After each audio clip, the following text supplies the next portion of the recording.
Hi, my name is Lauren, and I am 40 years old, and I was diagnosed with breast cancer in January 2023. I found out that I had breast cancer because I felt a lump when I was in the shower, and I went to go get it checked out. After running a bunch of different scans, such as a CT scan, MRI, bone scan, they determined that I did have breast cancer. There was a mass in my right breast, and they also, with a biopsy, found that it had spread to my lymph nodes. When I found out, it was very stressful and emotional. I do have a 7-year-old son and a 9-year-old daughter. I'm married to my best friend, and all the bad thoughts went in my mind, and it was really hard. But they did provide a treatment plan for me, and the plan was for me to have first a double mastectomy with lymph node removal in April. On March 9, my husband went out mountain bike riding, and his phone is connected to my son's iPad.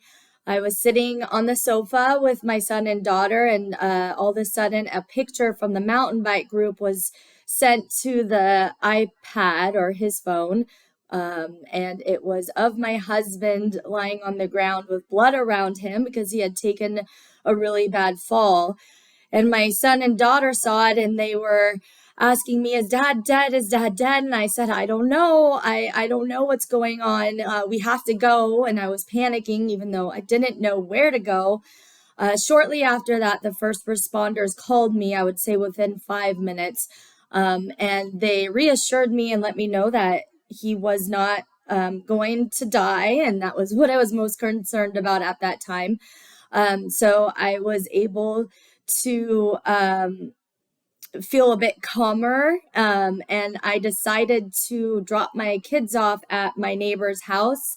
We did see him get airlifted from the canyon from our home.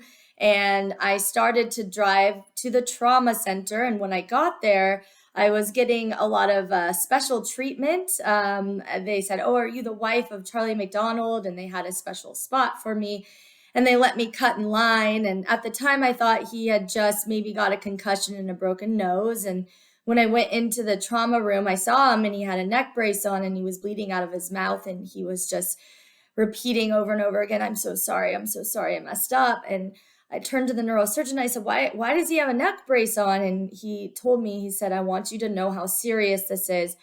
I've never seen anyone survive these injuries before." He had taken a CT scan of my husband, and it turns out he had broken his skull in half. He had broken his neck, his back. He was just broken inside. And I broke down and I said, "You have to fix him because I have breast cancer and my kids, they need a parent." And I was so scared, and he told me that the next 5 days could be a hurricane. We don't know what the swelling is going to do. His spine was in his brain, and if it had moved any further, it could have caused brain damage, death. His just missed bones that could have caused him to be paralyzed. So that entire week of waiting before his surgery was awful. And then during the surgery, we didn't know if he was going to make it during the surgery because they have never done this type of surgery before, since nobody has survived those type of injuries.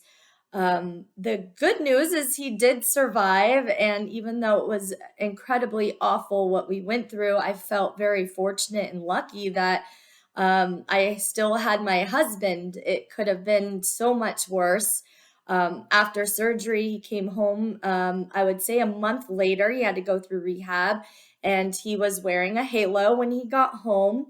And what that is it's drilled into your head in 4 different spots, and it's this big metal um, piece. It was almost looks like a torture chamber. It was really hard for him and painful. And 2 days later, I was scheduled when he got home for my double mastectomy and lymph node removal. And that overall went pretty well considering we did heal together. It brought us closer. It was hard. We were both in pain and we have kids, but we did have family helping. And I would say that we did a pretty good job managing.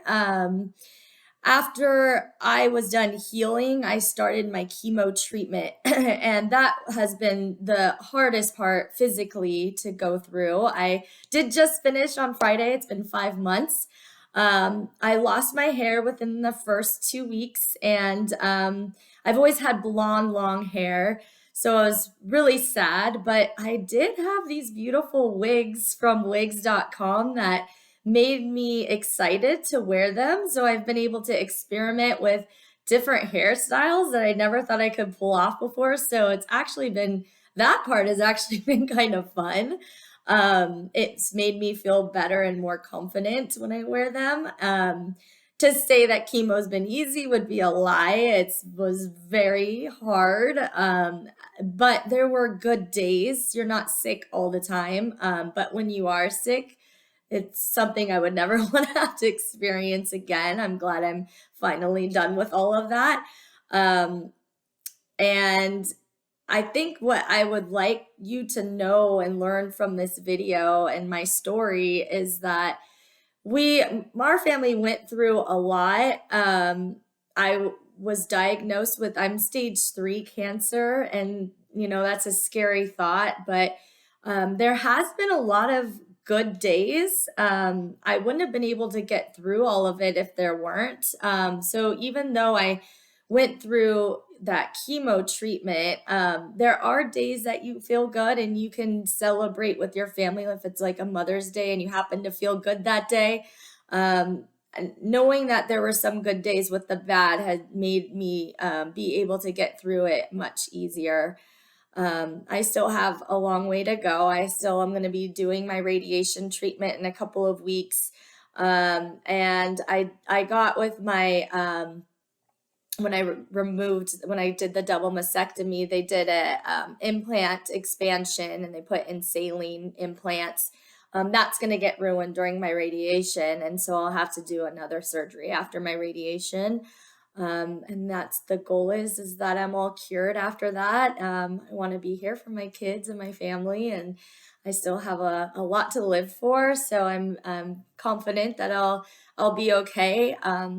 It's a very scary thought when you're diagnosed, but they have so many treatment plans nowadays that it makes you feel a little bit less stressed out and better that you can actually do something about it. And so I hope you enjoyed my story. It's been a journey, that's for sure, and something that I don't want to have to ever experience again.